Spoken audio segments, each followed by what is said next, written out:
This is WWE superstar Drew McIntyre, and you're listening to the WWE Podcast. The champ is the one that everybody wants, me. It's going to WrestleMania. Claymore! Austin 316 says I just whipped your ass. This is my iron. You're going to acknowledge me. It's time for the current state of WWE, and after a week break, we are here with Anthony DeMarco. Perfect timing as wrestling is reaching its peak this week with WrestleMania 39. It's here in just under a week now. And Anthony, first of all, how you doing? And welcome to WrestleMania week.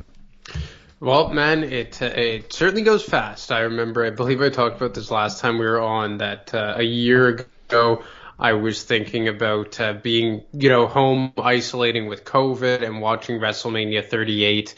And in a blink of an eye, we're already at WrestleMania 39. And you know what? I think it's going to be a pretty good pay-per-view. All said and done, we'll get into it a bit later about how maybe the build has been a bit underwhelming for a lot of the matches. But you look at some of the competitors involved, and you have to think that the quality is going to be top-notch from an in-ring perspective. No doubt about it. Yeah, and we will touch on that at length in a moment. But first, I want to dive into a little bit about Bray Wyatt. And with this past week on SmackDown, we got the announcement of the inaugural or the annual Battle Royal that takes place, the Andre the Giant Memorial Battle Royal. And front and center on that graphic was a man that had a match and no longer does, and that is Bobby Lashley. And it seems as if Bray Wyatt, whether it's a physical issue or a mental issue or a physical issue being covered for a mental issue, whatever the case, doesn't seem like that the Bobby Lashley Bray Wyatt match is going to happen. So I guess your take on that, and do you think maybe this is the end of Bray Wyatt?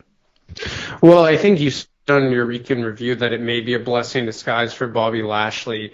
And in a lot of ways, maybe it will be good for Lashley to just be in a battle royal, probably be one of the most legitimate competitors that battle royal has ever had in its history in terms of where they're coming off of their last 12 months as a body of work. And if Bobby Lashley goes in and maybe predictably squashes everybody, I would have it come down to him and LA Knight. I think that it would probably be the best outcome for Bobby Lashley as opposed to being kind of shoehorned seemingly into a program with Bray Wyatt. And from Bray Wyatt's standpoint, we've come on here several times. I've beat the drum specifically about how, and Bray Wyatt's always been a very captivating guy, even when he's speaking gobbledygook, even when he's saying things that don't have much substance. In the moment, you're so intrigued about what he's saying because his promo ability and his delivery on things is just so well done. Like, you have to give him that credit. And even you haven't concurred that even though maybe when you walk away and really process everything he said, that it doesn't have that much substance to it. In the moment, he is a guy who could really draw you in, and that's why you've always been so capable and willing to give him the benefit of the doubt. But now that he's out of WrestleMania, the fact that it's once again another injury, and like you alluded to, his history of maybe mental illness, for lack of better words, and the fact that he's only had one televised match since his return, and compounded with the fact that he really has been underwhelming and his programs really haven't been that intriguing, or his program, singularly, I should say, you have to wonder, could we have seen the last of Bray Wyatt? It's something to talk about for sure. That's why we're doing it here. And, I hope not, because I do think there's a monster running him. We all have felt it. It's just he gets to the cusp of it and either falls completely flat like it did with Randy Orton at WrestleMania 37 or whatever it was, or 36, 37. And that fell completely flat. Short, made no sense. Alexa Bliss was there, and that made no sense. And he kind of touches greatness, and then it just falls off a cliff. And it is frustrating with a guy like Bray Wyatt, and you wonder, not only is he maybe done, but also, maybe he wasn't ready to come back. If you have one televised match that lasts like 6 minutes and it has to be done under the cover of night and have a bunch of, no pun intended, and it has to have a whole bunch of just stipulations and just stuff covering it and black light and all this, are you really ready for an in-ring return? I mean, his story has made little to no sense, and that's coming from someone, of course, that just doesn't find the mental strength to care about going through every little thing he said, because I don't think there's any coherence. But that makes me wonder, was he even ready to return? I don't know. I don't think so based on what we've seen. But if you're going to ask me straight up, do I think we've seen the last of Bray Wyatt? I don't think so. I think they'll give it another kick at the can whenever he does come back. I just hope when he comes back, it's just coherent, easier to understand. There's not a gimmick every time he has to have a match, whenever that is, and that's really what it is. And as far as Bobby Lashley goes, again, this is probably the biggest name that this Battle Royal's ever seen. It's got to be the biggest name that the Battle Royal's ever seen. That's not saying a whole lot, but it makes the Battle Royal more interesting than it otherwise would be. And having Bray Wyatt, or rather Bobby Lashley, win it is predictable, but I'm okay with it if it's not LA Knight. I'd like LA Knight to win because it'd give him a victory of substance at WrestleMania. Bobby doesn't need it. LA Knight kind of does. So I would like it from that perspective. But yeah, certainly Bobby Lashley, the overwhelming favorite here. And I don't think I'm hearing a lot of people crying that Bray Wyatt and Bobby Lashley isn't happening. And that's the unfortunate part, right? Because we know, it's no secret that the Andre Giant Battle Royal has kind of been relegated to kind of like a consolation prize for a lot of wrestlers. Like, hell, it isn't even on WrestleMania anymore. It's been how many years now on WrestleMania SmackDown? And for us to be saying that it's better for Bobby Lashley to have wound it up in that Battle Royal as opposed to having a one-on-one match at WrestleMania kind of tells you where we're at with Bray Wyatt, and maybe more specifically that program. And we all said from the beginning, unlike the Omos and Brock Lesnar one that I think that maybe has overachieved to this point in terms of fan interest, I don't think anyone understood what the deal was between Bray and Bobby Lashley. And the fact that people are happy that Bobby is going to be in the Battle Royal and probably is the odds-on favorite to win it, and I can't imagine he loses that one. Like, it just seems like a slam dunk at this point, is indicative of that. And you bring up LA Knight, and that's something I kind of want to touch on as well. It does suck that the guy has struggled to find a victory. I think off the top of my head, he's only had one, and I can't even remember who it was against. Maybe it was Mustafa Ali. But at least he's getting quality TV time. And I've noticed that also with Santos Escobar. Those have been the two guys that have really impressed me. And I don't think either of them have won more than one match. In the case of Santos Escobar, I don't know if he's won anything aside from tag team contests, but I like the fact that they're both getting consistent TV time. And I think that from Triple H's viewpoint, maybe he's just trying to test the waters to see how much do the fans really like both these guys, even in losing efforts. Yeah, that's true. I mean, when you look at LA Knight, a guy that you and I and others are high on, I think that the reason that WWE keeps the momentum going for him, even in losing efforts, is because they see a lot in him. And what I've mentioned this past week on the Week in Review just last night is he hasn't had a whole lot of winning efforts. He actually did win this past week on SmackDown, but only because Dominic interfered and he rolled up Bray. I mean, so if you want to call that a victory, fine.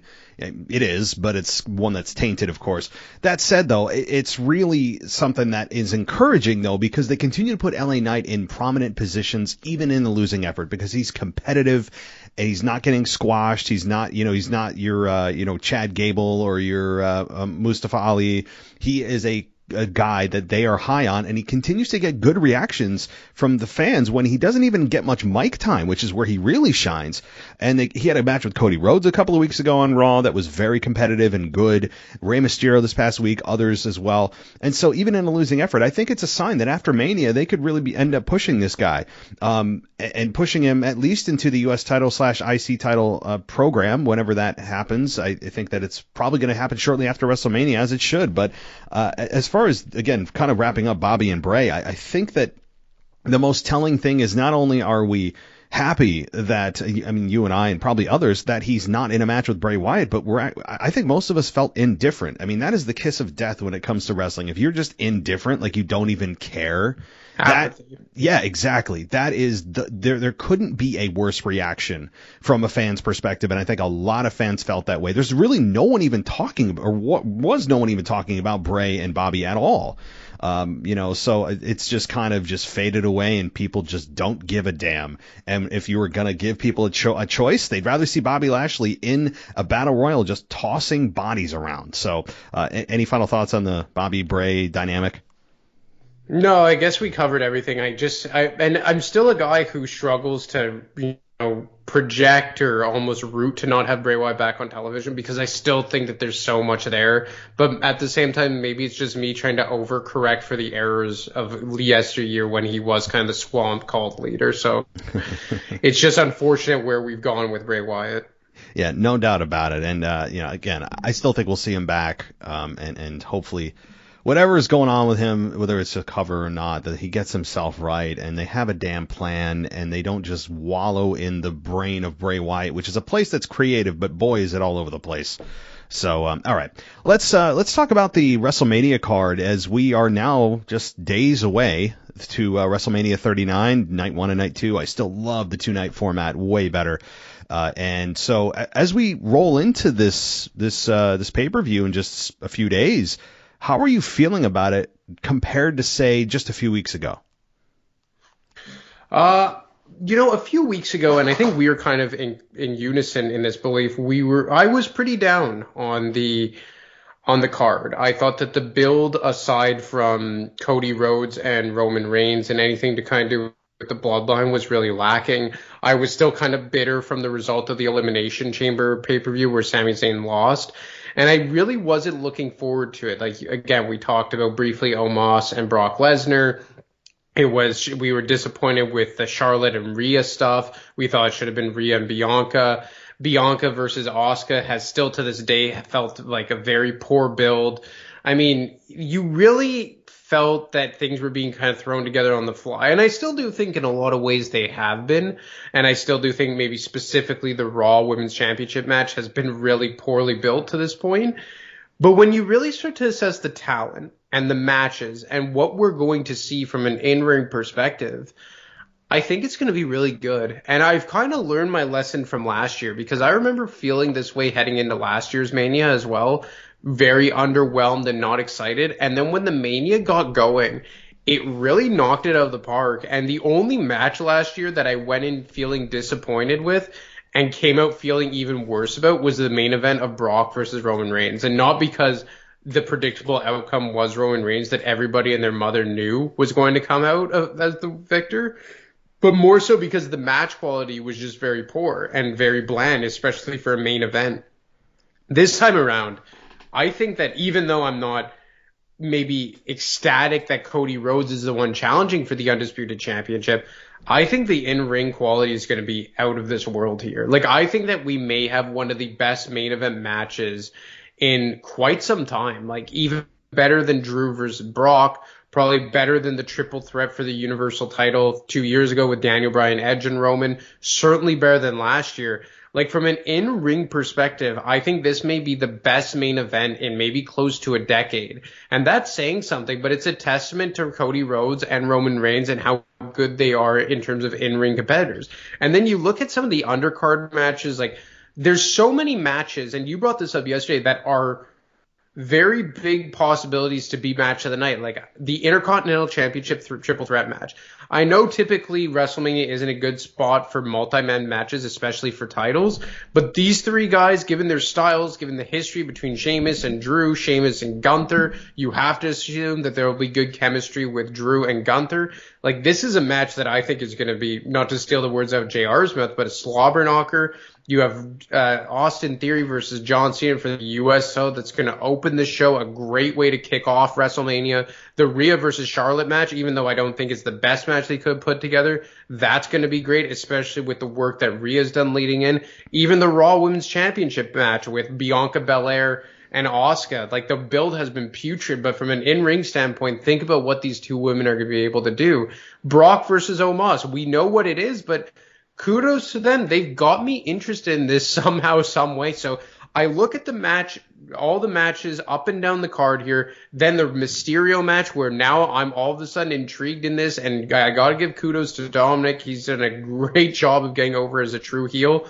But I mean, look, there's been a lot of poor builds here, but all the poor storytelling has been overcompensated, in my opinion, for the in-ring talent that's going to be showcased. Oh man, yeah, you said it. I looking back just a couple weeks as I'm posing my own question myself, I looked at it and I was down. And I think it's from the perspective of it's WrestleMania. We expect big stars, big star power. But at some point, I mean, I need to let go of the fact that Attitude Era stars aren't going to always be here. Like, we keep relying on The Rock or Stone Cold or whatever. Like, John Cena comes out of the woodwork, and it's, I need to, and others do too. We need to just kind of realize that there's going to be a transition where none of those stars are ever going to have a match on WrestleMania, and it's just the future guys. And from a star power perspective, you may be disappointed.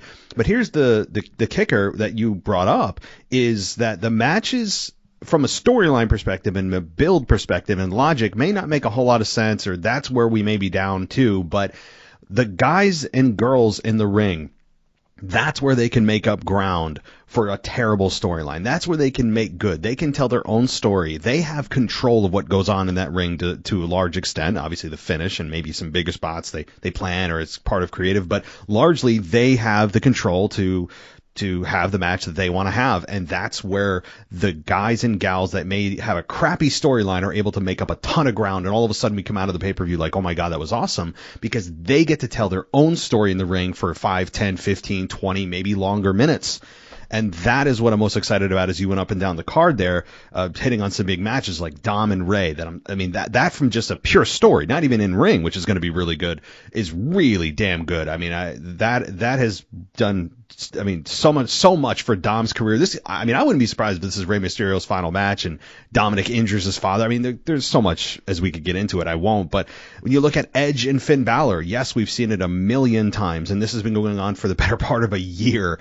But in ring, inside the cell, fine. Now we got the Demon. We've got Edge, who's going to maybe come out as, I don't know what version of Edge we're going to get. Hopefully not the Brood version. And that's going to be really good too. And as you mentioned too, as we look just even at the main event, as we focused on week after week after week, this main event has the potential to be, as you said, the best wrestling match that for a main event that we've had in 5+ years. And especially when you look at last year's match, that was, not only are we looking at the match last year going, oh my God, that was not a good match. That was not their best effort by far. That might have been the worst match that Brock and Roman ever had. And on top of that, we're still suffering the consequences of that match a year later with Roman, as we have gone over many times, capturing the WWE Championship, leaving Raw a vacant barren land of no top belt. But again, just to kind of bring that point home, that, to me, the main event, that could be, I think it's probably going to go 20 minutes or even longer, and it has the potential to be one of the best wrestling matches from a near falls, chemistry, and just up and down. So, like, just think about it off the top of my head from a pure in-ring perspective. And in terms of the actual main event, I know we hear that, WrestleMania has several main events, but the actual main event, the last match to go on at a WrestleMania, the last truly great main event that I could remember was probably Roman Reigns versus Brock Lesnar, their first go around at WrestleMania 31. What's the one that jumps out of, like, just off the top of your head in terms of how good this match could be as being the best main event of the last generation? Like, since what Mania main event could you pinpoint? Ooh, my mind immediately goes to it goes back even further than that. It goes back into WrestleMania 28. Was it Triple H and was that 27, 28 when they had, I know they had two matches back to back, but Triple H and Undertaker had some. And they didn't even main event though. No, that's true. It felt like a main event, I guess, in my mind. Yeah. That's a good question. How about this? How about John Cena HBK? A match. It really, well, I'm not saying anybody's HBK, but that kind of match I think, or Kurt Angle HBK. I mean, like, I know I'm going really high here, but that's actually, I know it's almost unfair, but that's kind of the expectation I have, is that quality of a match with two guys that are of the utmost professional in-ring performers. They're polished, they're seasoned, they're not newbies. They've been there, done that. In terms of Roman being in the main event, of course, this is the first time for Cody, but he has more years in the ring actually than Roman does. So I think that will, make up for it. And Cody feels like he belongs too. Like, you and I are not a fan of his babyface character. That's no secret, but we can't deny, he still feels like he belongs. The crowd has been with him so far all along. They have not slowly trended down, and I was wrong on that prediction. We'll see come WrestleMania, but I still think the fans are going to be there for him. So I don't think it's unfair to expect a quality match, a top quality match like HBK and John Cena, or HBK and Kurt Angle. I don't know. Maybe I'm overshooting a bit. No, your comparison to HBK versus John Cena, I think that's a very good comp from a stylistic perspective. And if you've listened to my show, and I'm talking to the audience here enough, you know how highly I think of that WrestleMania 23 main event between Shawn Michaels and John Cena. And in my mind, it really made John Cena and cemented him as a true main eventer. And it's so accurate, because every other main event has kind of been like a spectacle spot fest type of event. Like, you look at all the Brock Lesnar matches, all of his contests are always like the spot fest types. You've seen the two triple threats from WrestleMania 37 with Roman, Edge, and Daniel Bryan, and the women's main event from WrestleMania 35. So those kind of get disqualified just because of what type of match they are. Roman Reigns versus Triple H, like, I'm sure that was good if I go back and watch it from an in-ring perspective, but I just think that was probably the most underwhelming and revolted main event in like the last decade. Oh, yeah. WrestleMania 30 with Daniel Bryan, Randy Orton, and Batista, another triple threat, so it kind of gets disqualified as well. And then before that, like, Rock and John Cena back to back, and maybe their first one was really good from an in-ring perspective. Like, could you maybe make the case for the first Rock Cena match? Yeah. I mean, two totally different styles. Well, if you're looking at Cody Rhodes, I mean, obviously those are two powerhouse guys, Rock and Cena. So you're looking at power moves rather than kind of a chain wrestling, where this one, I think Roman is a dynamic wrestler. He could go chain, he could do power. He's really good. He's so good. He's so good in the ring. And Cody Rhodes is more of the technician, but he's got more muscle on him than people realize. I pointed that out last night too. The guy is in amazing shape, the best shape I've ever seen him in ever. And so he's got some power behind him, but he's more of a technician if I was to categorize him. So if I was going to compare the Rock Cena part 1, of course, part 1 was definitely better than part 2, and Rock injured himself, I think, in part 2 and tore his ham. But yeah, that I think it's a different dynamic with that. Again, if you're looking at storyline, it's totally different. But if we're looking just pure wrestling, I think it has the potential to be that as well. I mean, the hype for that one was a year, where Cody Rhodes was just January to April 1st or April 2nd. But yeah, why not? I mean, I think all of these comparisons, I mean, we're going right to the top here, and I don't think that's unfair. I mean, I don't know if any of the listeners out there, if you guys feel like we're being a little unfair, maybe your expectations are different. If you want to let us know what you're thinking this main event could be, what's your comparison, what's your analogy, let us know. We have the mailbag on Wednesday. But yeah, no, I think that's fair. And my other thing about this that I've been thinking about a lot is that, and I think my opinion has kind of swayed a bit, not in terms of me wanting Cody Rhodes to win the title. I still firmly believe that Roman Reigns should retain the championships. But have you changed your opinion at all on how you felt about the outcome of Elimination Chamber? No, not at all.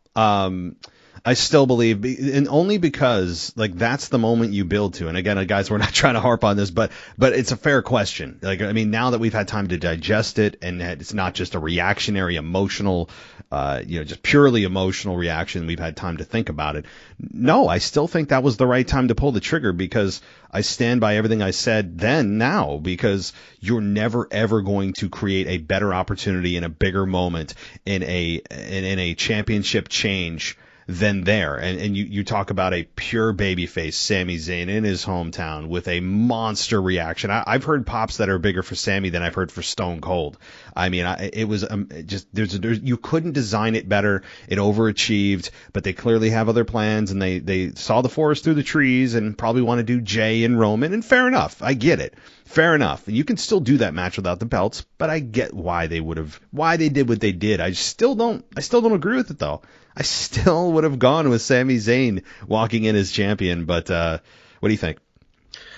I guess I've been more accepting of it is the right word. Not so much changed my opinion, but more accepting of it just because Roman and Cody's program has overachieved, in my opinion. Maybe I just went in very negatively that now that it has got me a bit hooked, that I'm just like, oh, okay, so it is better than I expect it to be. But that could have just been me being overly negative on it from the onset. But I do see why they were so drawn to Cody and Roman. There was more to pull off there than just like the low-hanging fruit of Cody Rhodes being like the guy who's the new kid back in town and winning the Royal Rumble. And I think a lot of good work has to do with Roman Reigns here. I think that his promo ability here has been off the charts. And in my opinion, I feel like he just has consistently carved out Cody Rhodes. And he's come away looking like the better and superior guy in all of his promos, even though he is the heel. And even though he has had, Paul Heyman do a lot of his promo work in the early stages of this build. But I mean, I guess it's more of a testament to how good Roman is, but I guess I've just been more accepting of Sami losing because I'm more intrigued with Cody and Roman than I initially thought I would be. I think that's a reasonable evolution of your opinion because, I guess if you're going to phrase it as that you've been more accepting, I'm with you. And I've never been outright thinking this is a bad idea, this is the worst ever. I've never been in that camp. I mean, I was just angry at the decision that they made, and I still, to some degree, don't understand why they didn't pull the trigger in a absolute fantasy, never again gonna happen scenario in terms of picture perfect time to drop the belt. But, again, I've come to, I guess, more of an understanding of why they did what they did. And especially after WrestleMania, if they keep the belt on Roman, I'll even be further accepting. I won't dare say I won't change my opinion that they shouldn't have given the belt to Sami, but I'd even be further accepting of it because then you could have Roman do the stuff with so many other guys he hasn't had the chance to do it with his belts. I mean, again, Randy Orton, a returning Randy Orton, heavily rumored to come back at WrestleMania this Saturday or Sunday, depending on what they're going to do. Riddle, same thing. Maybe if he comes back, Big E's lurking out there. You have the Jey Uso story that you never got to tell with Roman. If he's still holding the belts, that's still lingering out there. You could go back to Sami Zayn again. There's actually, I mean, I know we're creeping up on 1,000 days, but there's still a lot of tread left on the tire of a story with Roman as champion that you could tell, and the ratings bear it out. The ratings are very high with Roman on TV. With him as champion, he's been excellent on the mic, excellent in the ring. There's been really nothing bad that they have done.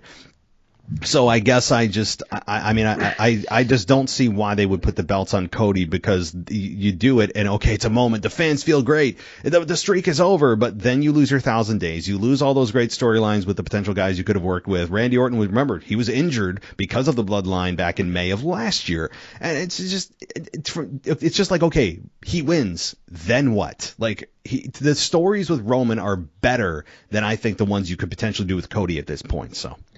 Yeah, I agree, and I think that I think I brought this up the last time we spoke, was that you could set something up at Backlash where it's for one of the championships, or now you've heard rumors that Triple H doesn't like the WWE championship and he wants to invest in the World Heavyweight Championship, or he doesn't like the Universal, and he wants to bring back the big gold world title. Maybe there's an avenue here to get another world championship back on Raw and then give that to Cody. I think Cody's done enough to prove that he's a main eventer, but I don't think it should come at the expense of Roman. He's not a big enough, I guess, story, in my opinion. I know his entire slogan right now is finish the story, but I don't think that he should finish the story at the expense of Roman.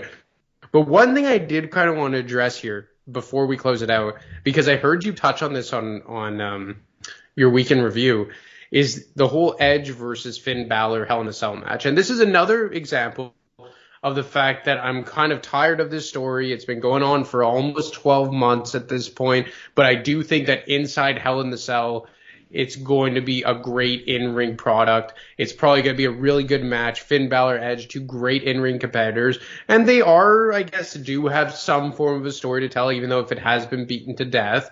But I remember you saying that you've kind of gotten tired, right, of the Edge, like, threatening to bring back his darkness and all that. Like, it's kind of exhausted you. Mm-hmm. Well, I read a rumor yesterday that they're actually going to bring back Gangrel to accompany Edge to the ring. What do you think about that? Okay.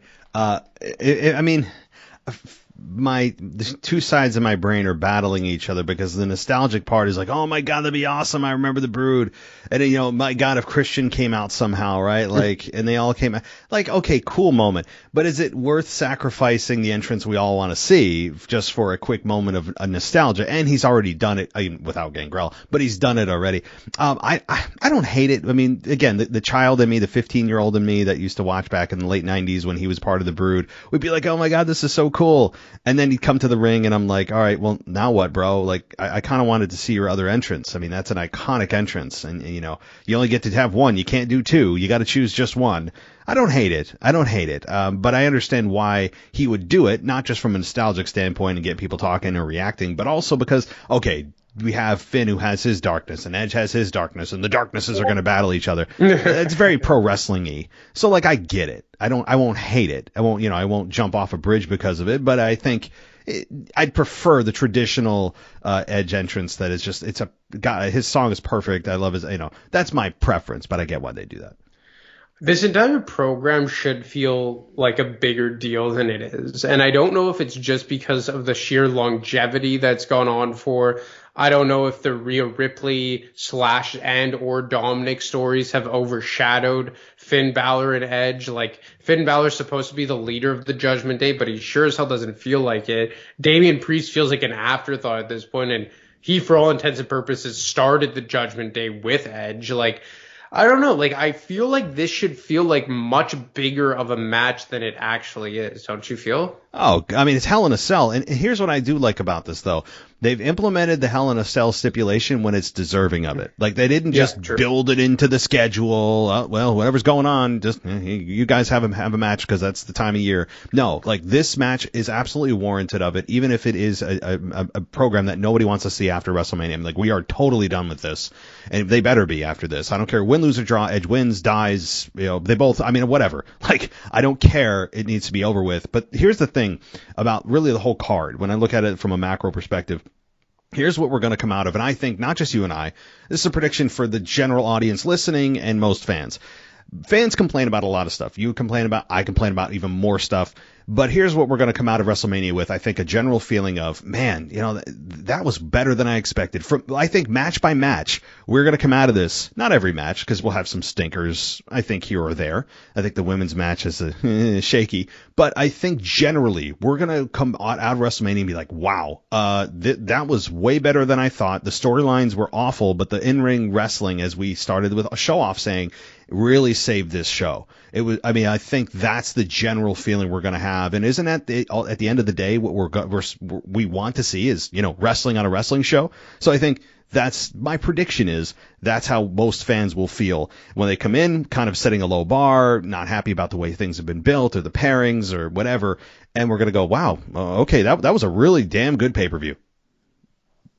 Yeah, no, I do think that the in-ring competition is going to blow out any maybe underwhelming storytelling. And, there has been underwhelming storytelling. I really do feel like they haven't done a good job by building the Raw Women's Championship. I really don't feel like they did the best job building, even the Intercontinental title. Like, we saw it coming a mile away, but even like this past week on SmackDown, like, they're still trying to play on the whether or not Drew and Sheamus are actually against each other. But all these matches are going to be awesome in ring, I think. Like, there's no one match that I'm really looking at right now, especially now that Bobby and Bray are off the card, that I'm like overly not looking forward to. Like, maybe the 6-woman tag team match over on Monday Night Raw, and it still doesn't make sense to me that Lita and Becky Lynch are tag team champions. That to me is still befuddling. But I mean, aside from that, like from an in-ring perspective, like I don't think that there's one singles or triple threat match that I'm really down on. How about you? No, there really isn't. I mean, again, storyline, I could do a whole lot of complaining, but when I look at this again from a wrestling lens, I don't have a whole lot of complaints going into this, and that's kind of the way I'm going to look at it for some storylines that just I look at it and go, like we talked about the Brock and Omos match that we all know isn't going to exactly be a 5-star classic. I mean, like we all know what kind of match we're going to get. It's going to be like 6 minutes, probably 7 minutes tops. If it reaches 10, I'll be shocked. And it's going to be just heavy hitting. The storyline is what it is. And we've all kind of accepted that. And so, there are some that are great storylines that we can lean on and go, wow, I'm interested. Like, for example, Ray and Dom, even if they weren't good wrestlers, and they are, we go in going, man, that storyline has been so good, so long. We finally got it. I can't wait to see Ray get his, or Dominic get his ass kicked. But there's others that we just, again, storyline is weak, it's lame, but yet we are invested because we know how good they are, like Finn and Edge. So even when the storyline is weak in some scenarios, the in-ring performers, the in-ring wrestlers are going to save the damn thing by being so good in the ring, and that's why I said they can make up some ground. So, I mean, I don't know. I'm kind of getting myself a little more excited than I otherwise normally would be looking at this card as we're looking up and down. We didn't even talk about the potential returns. I mean, this isn't a prediction show, but the predictions of, The Rock or, I think Stone Cold will probably be there to dish out a stunner to The Miz as the host of WrestleMania. That's my prediction. Spoiler. But I don't know. I mean, without giving away the farm, do you think we'll have any massive returns at WrestleMania? Of course, Randy Orton is all but confirmed from what I hear, so. Yeah, I guess Randy Orton would be one, Stone Cold as well. I mean, I want to say The Rock, but at this point, I'm just going to assume he's not part of the equation. Yeah. And I think over the last couple Manias, and of course, 2 of them were right in the peak of COVID or right in the thick of COVID, so you have to take those into consideration. But even going back to WrestleMania 35, like I remember John Cena returned as the Doctor of Thugonomics. But, I mean, was that really considered a big return? I guess. And then the year before that, WrestleMania 34, The Undertaker returned to show up and do battle with John Cena. WrestleMania 33 that you were in attendance for, I don't think there was any returns for that. So it's kind of been Hardy Boys. Oh, yes, the Hardy Boys. Mm-hmm. Yes, that's a good point. So, like, I don't know. Like, I think Randy Orton, yes. Stone Cold, probable. But aside from that, I'm not sure because I just go back to last year's WrestleMania and it was focused really much on a lot rather on the in-ring, and I was really impressed with it. So I think they may go back to that type of formula. Yeah, I agree. I'm with you. So, hey, this is a show, guys, that even if you're down on, hopefully we brought you up a little bit in expectation and excitement because, we were where you were. If you're not excited about this show, we weren't either. And you just kind of have to look at it and take away the expectation that, you're going to have these massive returns. Oh, my God, Stone Cold and The Rock, part 4. Like, it ain't going to happen, right? Like, you need to just take yourself and realize it's 2023 and that the in-ring wrestling is going to be maybe the best you've ever seen on a pay-per-view. Night 1 and night 2, however they stack up the matches, it's probably going to be one of the best wrestling pay-per-views you've seen from WWE in quite some time, especially if you're looking at it from WrestleMania to WrestleMania. So I'm excited. I'm excited about this. And before you go, of course, let everyone know, if you have any final thoughts and what your last show this week was, which was very interesting.